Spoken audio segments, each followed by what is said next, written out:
Qui dit appel d'offres dit potentiellement contentieux. En effet, l'attribution d'un marché public par une mise en concurrence nécessite un ensemble de règles.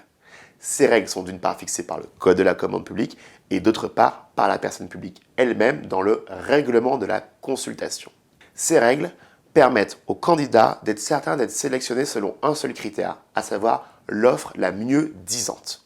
Après l'analyse des offres, la personne publique choisit donc l'offre économiquement la plus avantageuse. Il y a donc un candidat sélectionné et des candidats évincés. La personne publique annonce donc son choix à ses candidats et c'est là que s'ouvre une période potentiellement contentieuse.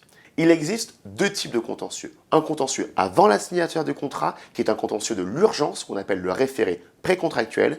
Puis, il y a le contentieux après la signature du contrat, qui n'est pas un contentieux d'urgence, qui est un recours au fond, qu'on appelle le recours en validité du contrat. Le référé précontractuel. Qui peut le contester? Tout candidat évincé qui n'a donc pas été sélectionné. Quand il peut le faire? Il a un délai de 11 jours après l'attribution du marché public pour déposer devant le tribunal administratif son référé précontractuel. Dans ce référé, qu'est-ce qu'il peut contester?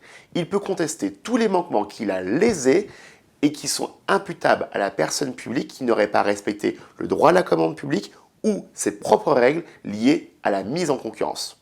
Puis, le tribunal administratif a 1 mois pour statuer et il peut décider soit d'annuler la procédure, soit de la recommencer. Le droit au référé précontractuel est une vraie arme pour un candidat évincé pour faire respecter ses règles et surtout pour faire respecter le jeu de la mise en concurrence. Il y a donc un deuxième contentieux possible. C'est ce qu'on appelle le recours au fond ou le recours en validité du contrat. Qui peut contester?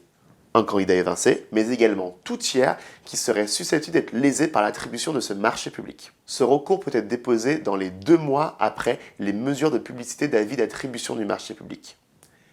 Qu'est-ce qu'on peut contester?